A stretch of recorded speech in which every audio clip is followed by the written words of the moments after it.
Good evening and welcome.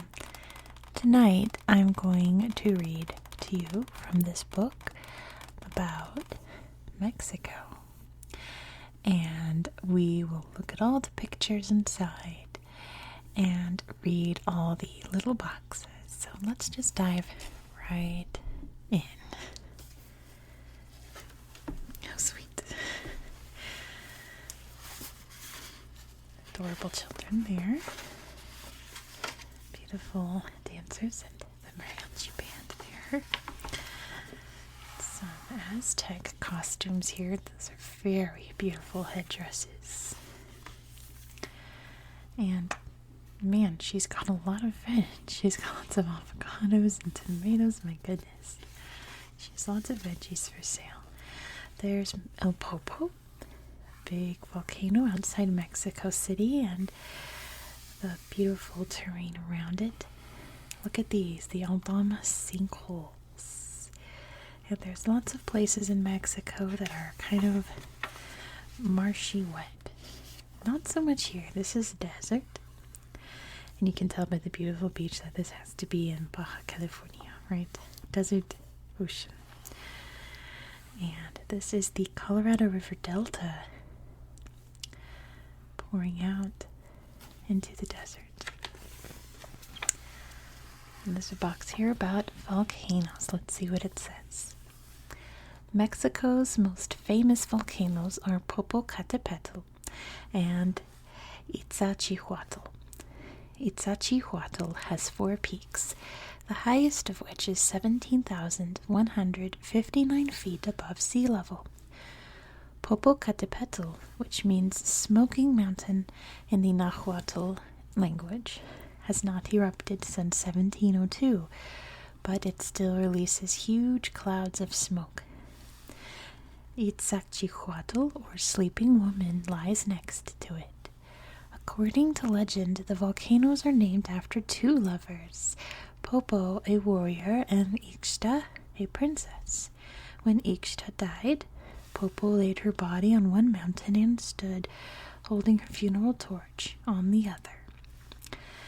Paricutin, the youngest volcano in Mexico, emerged in the Mexican state of Michoacán on February 7th, 1943. It grew in the middle of a cornfield to 9,101 feet in height, poured out tons of lava, and destroyed several villages. It has been dormant since 1952, but can become active again. The most active volcano in recent years is Colima, near the town of Yerba Buena. It has erupted more than 40 times since 1576. People in the area have been evacuated repeatedly since 1998 in response to indications that it would blow again. The largest eruption in recent years happened on May 24th, 2005. An ash cloud rose to more than 2 miles above the volcano.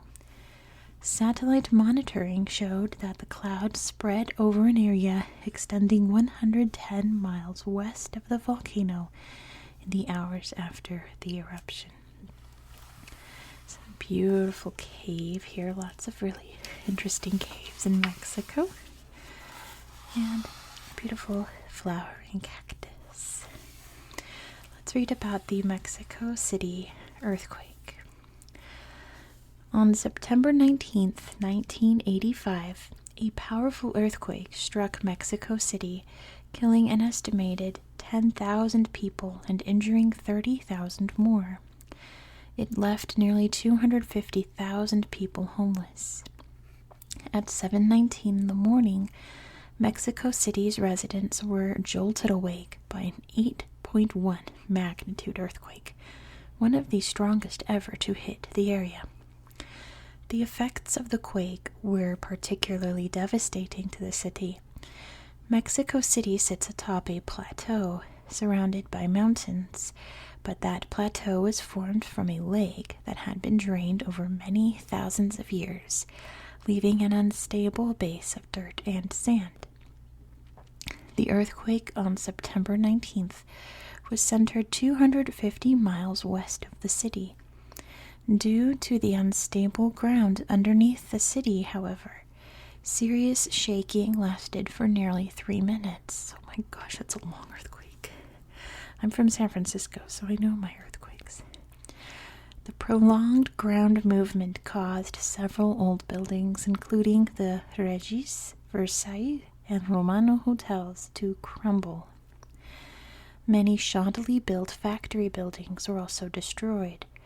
The tremors caused gas mains to break, causing fires and explosions throughout the city. The seismic event was made up of 4 quakes in all. A pre-event quake of magnitude 5.2 occurred on May 28, 1985. The main and most powerful shock occurred on September 19th, followed by 2 aftershocks, one on September 20th, 1985, and a second 7 months later on April 30th, 1986. When the damage was finally assessed, it was found that the quake seriously affected an area of 318,450 square miles and caused up to $4 billion in damage, as more than 410 buildings collapsed and another 3,124 were seriously damaged in Mexico City. Pretty horrific. I can't imagine an 8.0. My goodness. Let's see. The Arbol del Tule. Beautiful little church here around the trees. And the very, very famous El Castillo Pyramid at Chichen Itza. Some more ruins here. These are from the Mayans in Chiapas. And some absolutely gorgeous art here showing off Aztec life. There's a box here about Teotihuacan.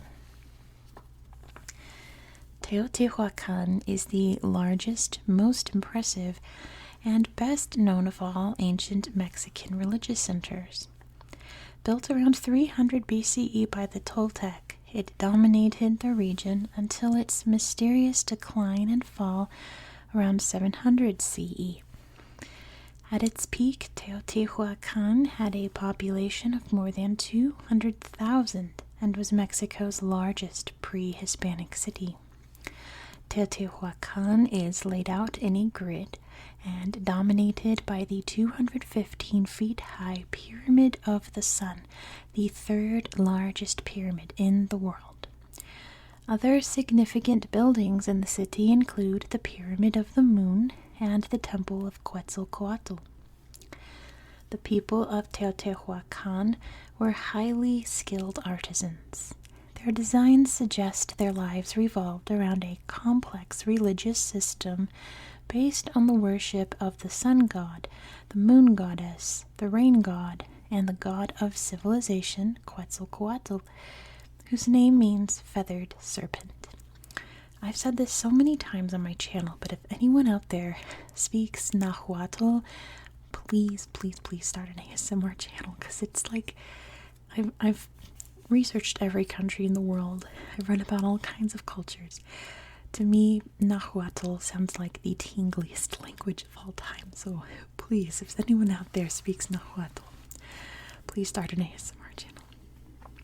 Some more beautiful artwork here, but commemorating a really sad moment when Hernan Cortez arrived in Mexico. This is Padre Hidalgo, a very, very famous figure in Mexican history. He led the cry for independence and said, "We need independence now."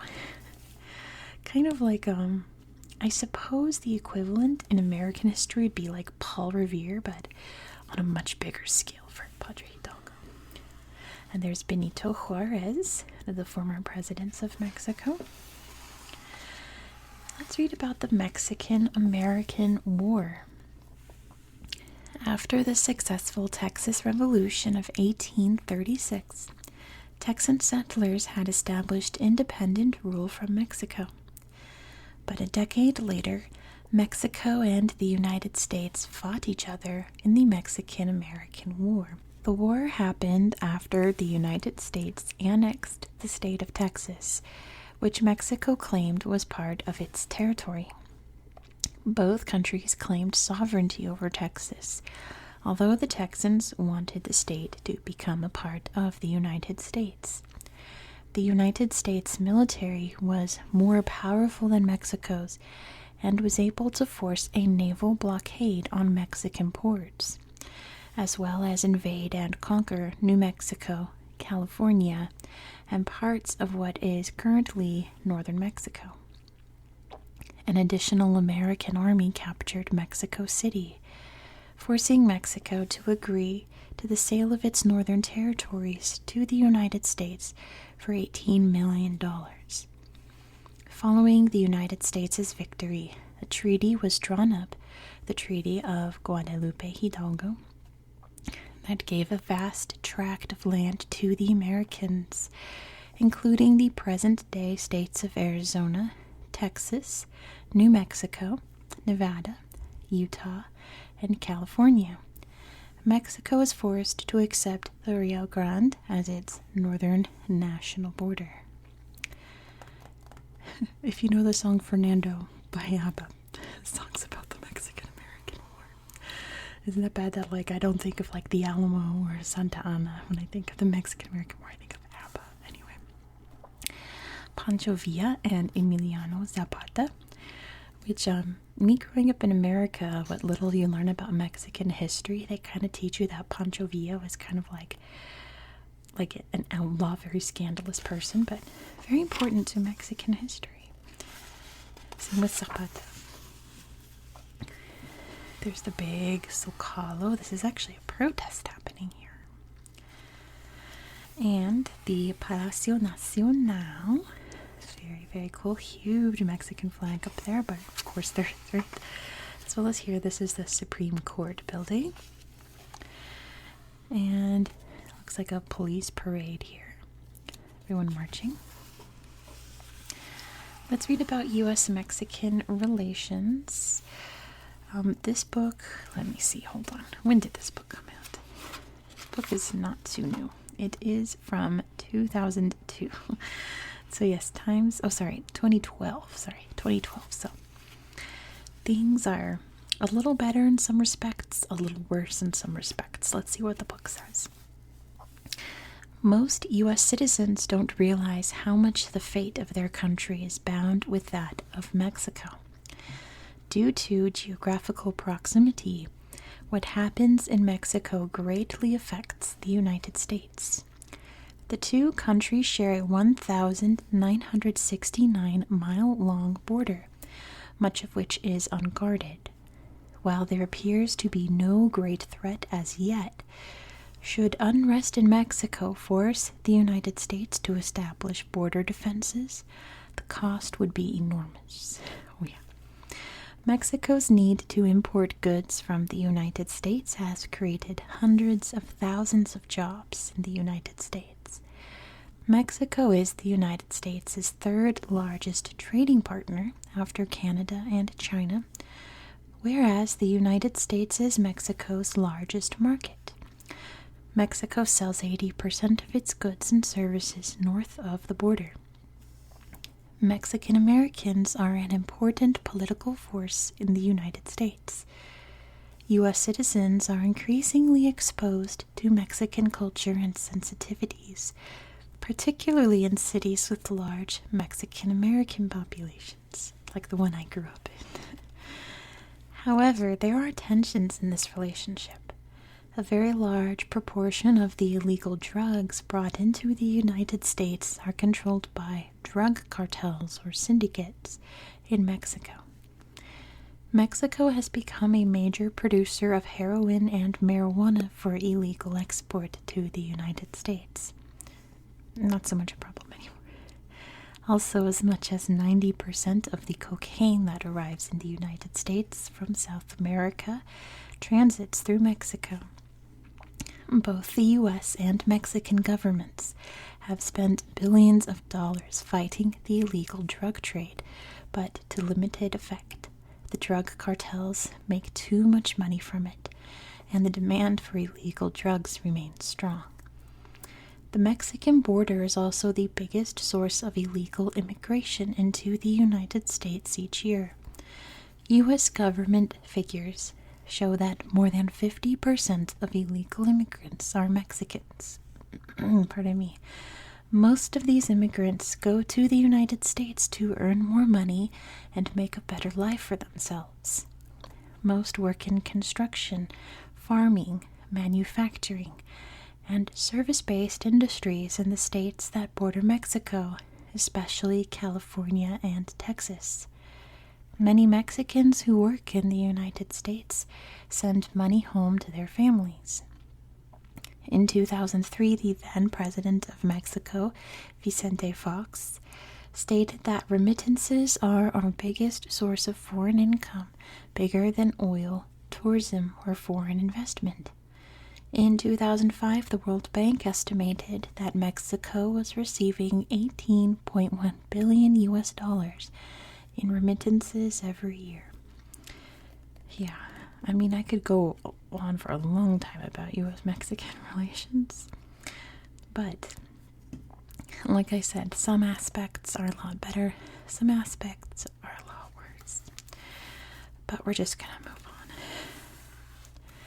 There's Felipe Calderon. Nice, looks like he's got something really fancy on under his jacket there. The Mexican Stock Exchange. Isn't this a beautiful building? This is in the Paseo de la Reforma, Mexico City. Pretty skyscrapers. And in Veracruz, they've got some shipping containers to unload. Over here, we have the Bank of Mexico. Really pretty old looking building. And a factory here making some beer, or at least bottling up the beer, right? A big offshore oil rig that's in Galveston, just south of Texas. And beautiful, beautiful farmland here as well. Farmland is so pretty from up high, isn't it? Let's read about tourism. The tourist industry is extremely vital to Mexico's economy. It is often called the industry without chimneys. Indeed, the Mexican government promotes tourism as an economic asset. Mexico is the #1 destination for foreign tourists in Latin America and the second most popular destination in the Americas. Close to 20 million tourists visit Mexico each year, making Mexico the 8th most visited country in the world. Winter is the busy season for tourism, as the weather is cooler around this time. Typical tourist destinations are Mexico City and the ruins of ancient Mayan and Aztec cities. The most popular beach resorts include Acapulco, Ensenada, Manzanillo, Mazatlan, Puerto Vallarta, Cancun, and Cozumel Island. In the past decade, about 85% of visitors to Mexico were from the United States. In addition, about 60 million brief crossings are made each year by Americans for shopping, dining, or auto repair purposes rather than for actual vacations. Look at this beautiful resort here. Oh my gosh. Let's see over here. Beautiful, beautiful ocean and really cool big rocks here. That's gorgeous. Critically endangered species. Because of Mexico's huge biological diversity, the Mexican government has laws to protect more than 2,000 species. In Mexico today, the following animals are listed as critically endangered, meaning they are in danger of becoming extinct by the International Union for Conservation of Nature.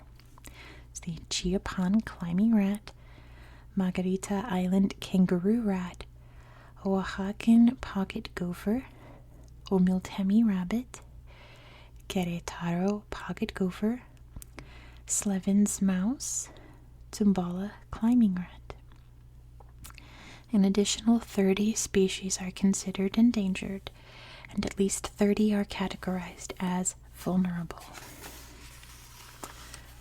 here is a big trash heap that sadly people shift through all day looking for whatever they need. And oh dear, this says it was a once thriving mangrove forest. It's very sad. Let's read about El Vizcaíno, nursery for gray whales. You can see one popping up over here. El Vizcaíno Biosphere Reserve is near the center of Baja California, in the state of Baja California Sur. With a landmass of more than 55,444 square miles, it is the largest and most diverse wildlife refuge in Latin America. This area was declared a protected zone in 1971, and in 1993 it became a UNESCO World Heritage Site. Each year, the lagoons located in this area serve as nurseries or kindergartens for female gray whales and their newborn calves.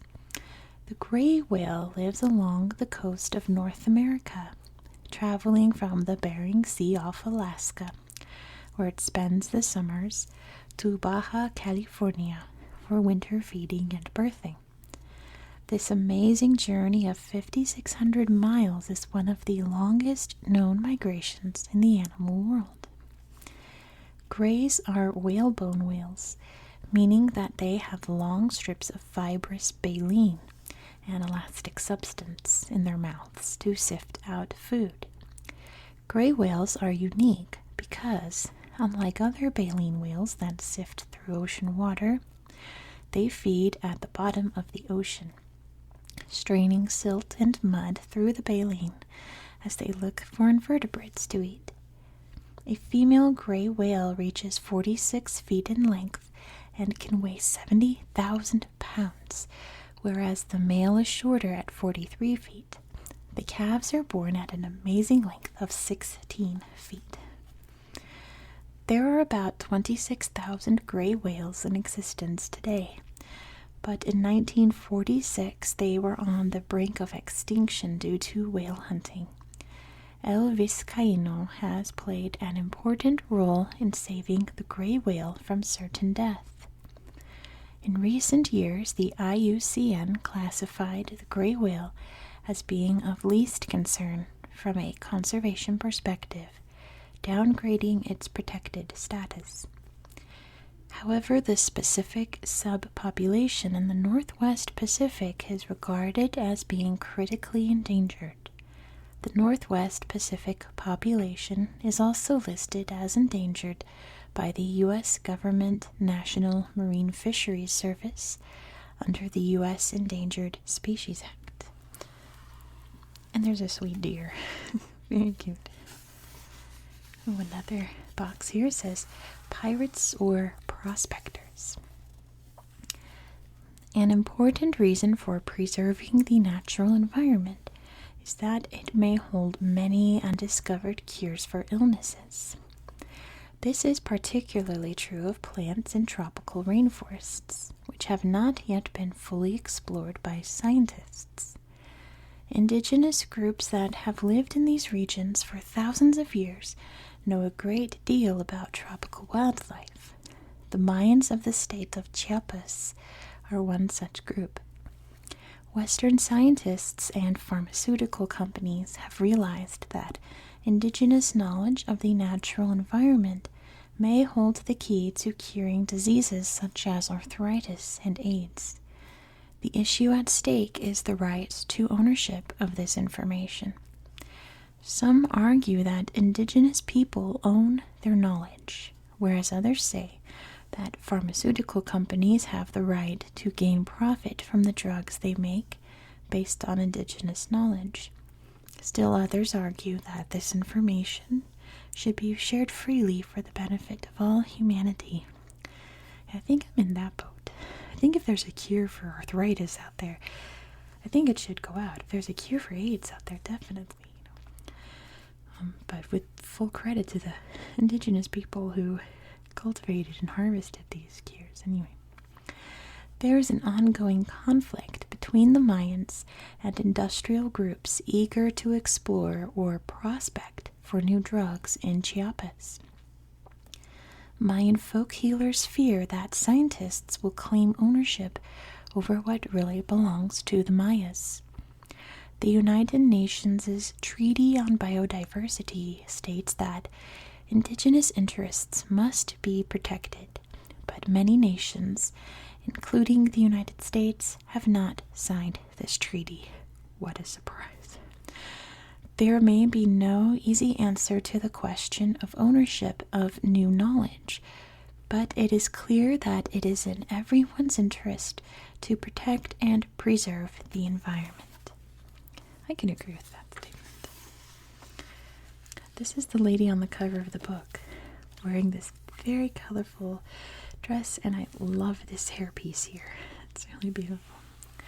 Here's a big Olmec head, which this book talks about how these heads have very African features, which, like, they certainly do, right? You can just tell from this. This looks like someone from, like central western-ish Africa. But I think that's all been, like, disproven as a coincidence. What's happening over here? He's getting his shoes shined. Let's read about the Huichols, a window to the past. A group of around 15,000 Huichol indigenous people live in the Sierra Madre. In the past, this remote location and rugged mountainous terrain protected the Huichols from the abuse of the conquistadors and the influence of the Catholic missionaries. Having preserved their pre-Columbian traditions, the Huichols offer a fascinating window to Mexico's pre-Spanish past. Huichol shamans practice healing rituals as they have for generations. Perhaps their survival is partly the result of their focus on tradition. The Huichols are most popularly known for their ritual use of peyote, or in America we say peyote. Peyote, a type of cactus that has hallucinogenic effects. Peyote is used for planting, harvesting, and deer hunting ceremonies. The soil and climate of the Huichols' land are not ideal for growing peyote, however, so the Huichols make an annual pilgrimage to the desert of San Luis Potosi to find the cactus. So far, there has been no serious threat to the Huichol way of life, either from mestizos or from the rapid expansion of tourism in recent years. The Mexican government has also been sympathetic to the Huichols' desire to preserve their ancient culture. I'm pretty sure nowadays using peyote is considered cultural appropriation. A big family mestizo, it says here. Very big family. Look at all the littles. Lots of children there. Looks like they have almost all girls. And there's the one brother, right? Oh, there's another one. But still. Tulum, Tulum is a cultural holiday. They're all dressed up.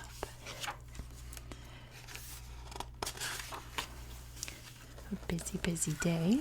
Kind of like every day in Mexico City, one of the most populated cities in the world. There's a shopping mall. Very cool. In Cabo. And we've got a, let's see, it says Unidos para Progresar Solidaridad. So like a unionized little market. Yeah, cooperative market. And a church. That's pretty cool. There's another happy family here. We've got more people selling all kinds of stuff. We've got so many like melons, all kinds of tomatoes. Very cool. And a beautiful wedding. And a funeral. We've got life and death happening here. Let's talk about machismo. Machismo refers to the strong sense of masculine pride felt by many Mexican men. They constantly try to prove their manhood by, for example, having mistresses, being domineering and overly protective of women around them, paying the bill in restaurants even if they cannot afford it, and having many children to demonstrate their fertility. They feel they must be aggressive and project an image of strength. Many Mexicans think, however, that machismo is a front men put up to hide their insecurities. Yep, Mexican men often try to cover up their fears with ostentatious displays of manliness, and it is believed they do this mainly to impress other men. But the most damaging effects of machismo on Mexican society may be manifested in the adulterous habits of married men and in the way they treat women. Machismo has been a contributing factor in the breakdown of many marriages and in the occurrence of many pregnancies, which partly explains the country's high birth rate. Machismo has not been all bad, however. Being macho has not prevented Mexican men from being gentle with children and affectionate toward friends, and even the most macho of men may cry in public. I have to itch my ear. I hope that's not making too much noise, but it's really itchy. Yeah, that's machismo. Another family over here. It's 3 generations of women. That's awesome. And some friends here. It says they're college friends, hanging out, having fun. This is in Guanajuato. Very colorful neighborhood here. And they're studying hard there at the library. Let's read about Mexico City. Mexico City, the capital of Mexico, is one of the largest cities in the world, with an estimated population of around 20 million, and I'm sure it's way, way higher today. The city was founded soon after the Spanish conquest on the site of Tenochtitlan, the Aztec capital. The city has a colorful history. Before independence, Mexico City was the capital of New Spain. The city was captured by U.S. troops during the Mexican-American War and was briefly held by the French army in 1863. The city was later captured by Mexican rebel forces during the Mexican Revolution in 1910. Mexico City always surprises visitors with its sophistication and European air. It is a culturally rich, dynamic city full of Aztec ruins, colonial buildings, beautiful parks, superb shopping malls, and excellent museums. On the other hand, some of the poorest Mexicans live in Mexico City. Also, the city has developed a critical pollution problem in recent years. The millions of cars, trucks, and buses swarming the city produce pollutants that are easily trapped in the bowl-shaped valley where Mexico City is located. Yeah, when I hear Mexico City, I think of the movie Roma, which despite its name takes place in Mexico City in I think the 1970s or 1960s. I'm pretty sure it's 1970s, but it's a very artsy film. But makes Mexico City look like a really dazzling place. Really, really lovely place in a way. Religion chapter. Beautiful altar. That's the word. Beautiful altar here in this cathedral. And here's the big church of San Miguel de Allende. What else do we have? A shaman. Kind of the other side of the coin in religion in Mexico. Let's read about the Virgin of Guadalupe. There is a fervent and widespread belief in Mexico in the miracle of the Virgin of Guadalupe. According to legend, in 1531, a poor native named Juan Diego saw the Virgin of Guadalupe on his way to church one day after he had converted to Catholicism. She appeared as a native maiden in Tepeyac Hill in La Villa, just outside Mexico City. She asked Diego to tell the local bishop to build a shrine in her honor on the hill so that she could protect the local indigenous people. The bishop, however, did not believe Diego's story. The next day, the Virgin appeared again. When Diego told the bishop about this, he demanded proof. Okay. When the Virgin appeared a third time, Diego told her about the bishop's request for proof. She told him to collect roses from a spot on the hill where roses had never grown before. Diego wrapped the roses in a blanket and brought them to the bishop. When he unwrapped the parcel, they both saw the image of the Virgin imprinted on the inside of the blanket. The bishop then built the shrine and placed the cloth in it. The Basilica of the Virgin of Guadalupe was rebuilt in 1976. The construction was financed by the government, a remarkable gesture considering its official anti-church stance. The government's involvement in the building of the church indicates the importance of the Virgin to Mexicans. The Virgin of Guadalupe had become a symbol of the Mexican nation by the time of the Mexican War of Independence in 1820. The armies of both Miguel Hidalgo in 1810 and Emiliano Zapata in 1914 flew Guadalupan flags. Today, the Virgin of Guadalupe remains a strong national and religious symbol in Mexico. In 2002, Juan Diego was canonized in the Basilica of the Virgin of Guadalupe by Pope John Paul II before a crowd of 12 million people. It's a very, very important symbol, not just to Mexican Catholics, but all Mexicans, to be honest. More college students studying very hard here. This is the language chapter, so here's a stop sign saying auto. And they're working hard in school. Let's read about the Commission for the Defense of Spanish. Over the years, the government of Mexico has tried very hard to maintain its cultural independence from the United States. In the early 1980s, the government noticed that more and more English words were creeping into the Spanish language. For example, people were calling themselves Charlie instead of Carlos, or Paul instead of Pablo. Owners of restaurants and shops, thinking foreign words fashionable and good for business, began giving their establishments English names, such as Shirley's and Arthur's. In 1982, the government created the Commission for the Defense of the Spanish Language. The commission's purpose was to prevent English from becoming mixed with the Spanish language.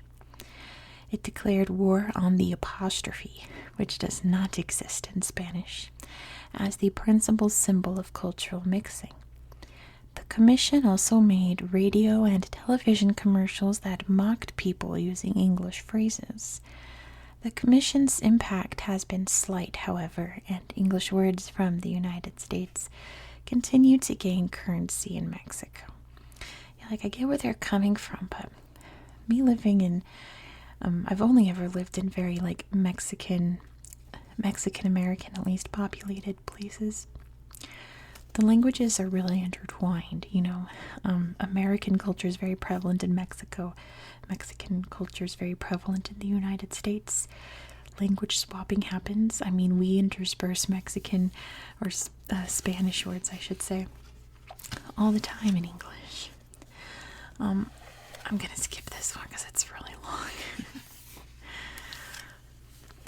It's just a thing that happens when cultures mix together, It's just a natural thing that's always happened. They're studying very hard again. And a sweet newspaper vendor there.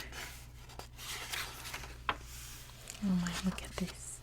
There's the Palace of Fine Arts. Beautiful building here. And there's some Day of the Dead little figurines here. I think they're really cute. Now, they're very important to the culture and the holiday, but I think it's really cute. There is the Aztec calendar here, Aztec sunstone.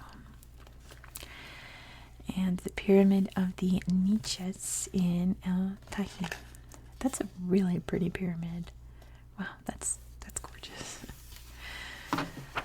Here is a beautiful smiling face there. Let's read about post-revolution art. The Revolution of 1910 had a dramatic effect on Mexican art. Artists began using patriotic and political themes in their work and realistic styles to depict contemporary political conflicts. The Revolution also inspired a group of young painters to search for a style that would incorporate the great art of the indigenous people, as they felt that their art should be a reflection of the common people in Mexico. These artists specialized in painting large murals in public buildings. Three leaders of the Mexican muralist movement were Diego Rivera, David Siqueiros, and Jose Orozco.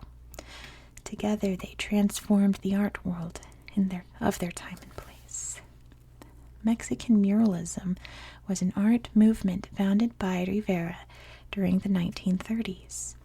Inspired by indigenous Mexican art and his experiences in Europe, he painted murals dealing with Mexican history and society. Siqueiros was a political activist. He fought in the Mexican Revolution, volunteered to fight in the Spanish Civil War of the 1930s, and took part in labor struggles. Having been imprisoned on several occasions, he made social unrest the focus of his paintings. Orozco is considered the best Mexican muralist of all time. While Rivera and Siqueiros were noted also for their work in easel painting and sculpture, Orozco was at his best painting murals.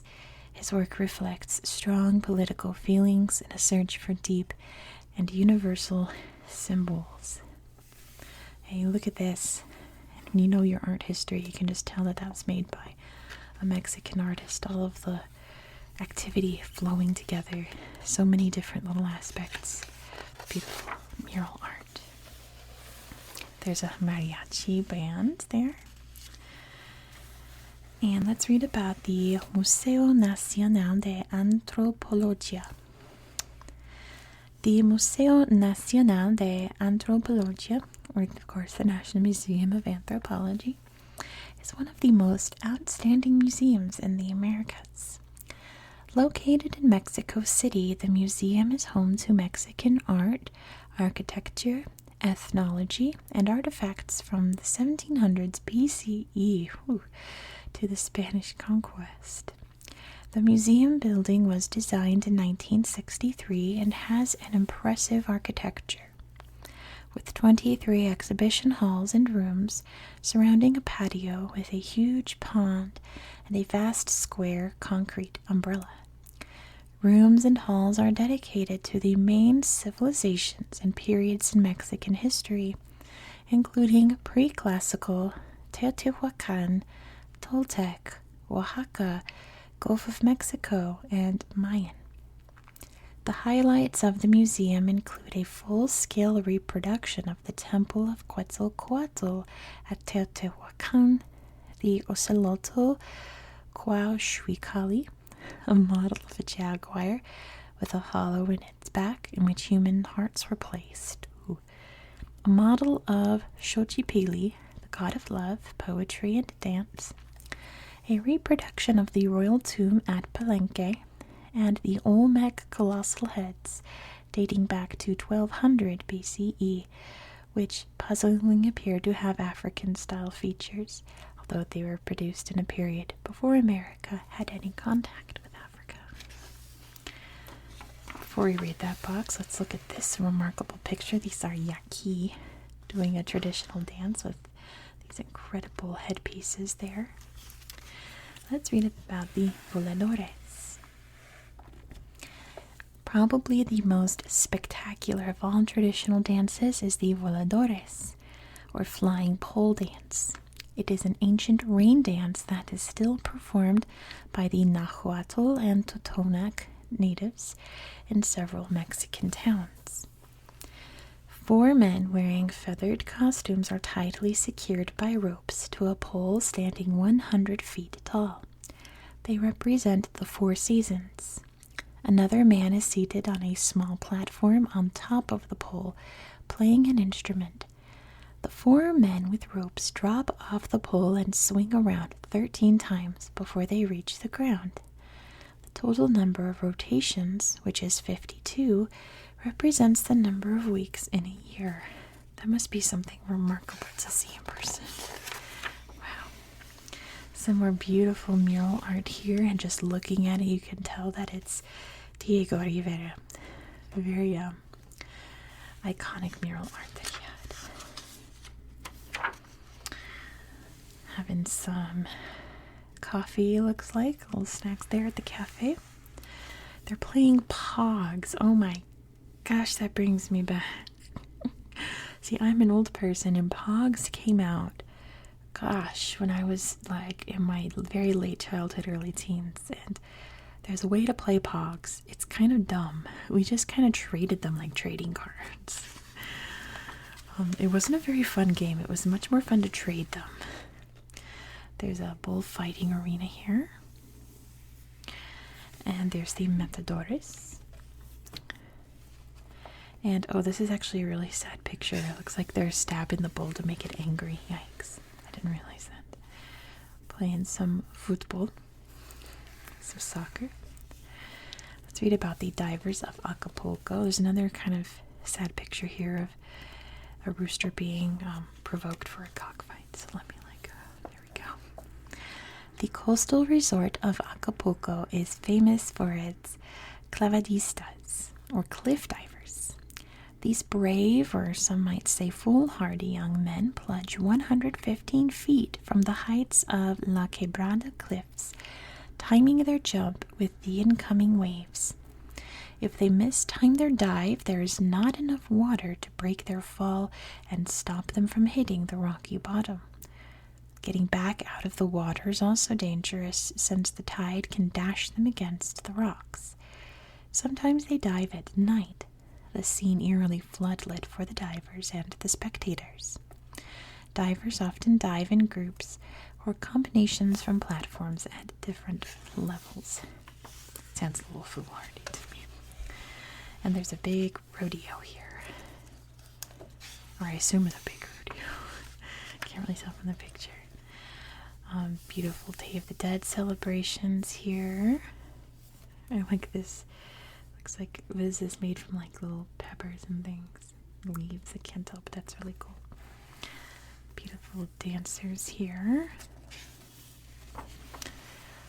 Cool festival here. It's Independence Day parade. It's neat. They're very, very colorful. And this is kind of what Day of the Dead is all about. This is what the cemeteries look like on that day.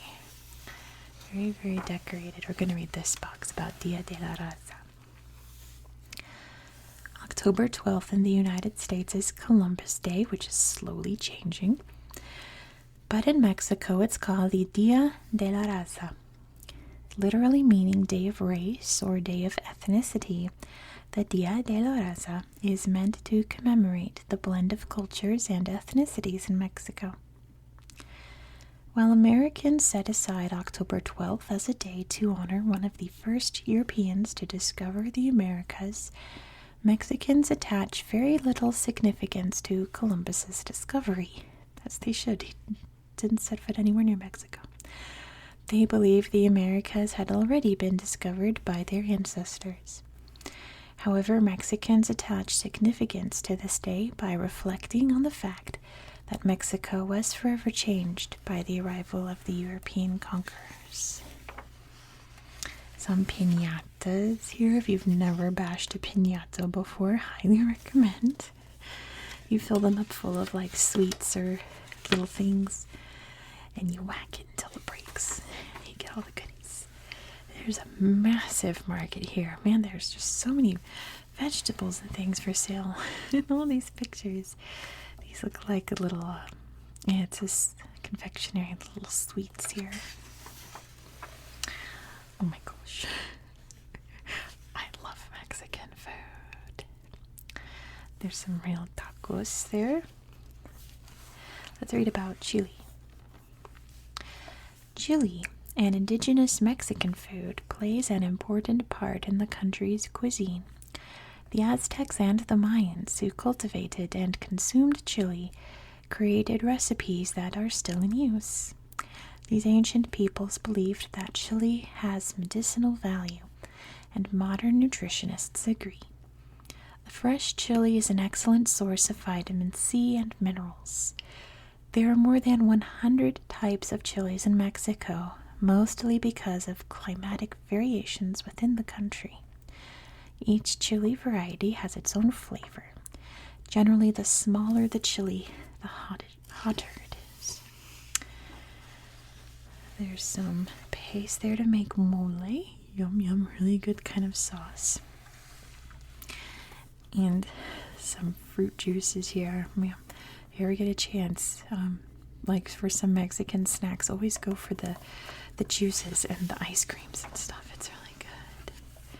Read about Mexican kitchen. Let me see, how much time do I have? This video's already getting kind of long. I should wrap it up. Let's see. Refried bean dip. Oh my gosh. So in Mexican like restaurants, you order your food and then they give you some tortilla chips or corn chips even, but tortilla chips are better, with some refried bean dip. And dude, I could eat this with like a spoon. Like I don't even need the chips. It's so good. Yum, yum, yum. There's a little casserole there. Now here we go. This is what mole sauce looks like. Oh my gosh. It's so good. The problem with liking Mexican food is that they have that chili spice in all their food. There's where Mexico is in the map. And then you get really used to it, and then you like can't eat other foods without hot sauce on them. So good. Anyway, that's going to be it for tonight. Thank you so much for watching. I hope that you found this video relaxing and educational. If you did, please consider subscribing because I do this all the time on my channel. I'm actually going to do another one later this week, so be sure to subscribe so you don't miss out. I hope that you have a very good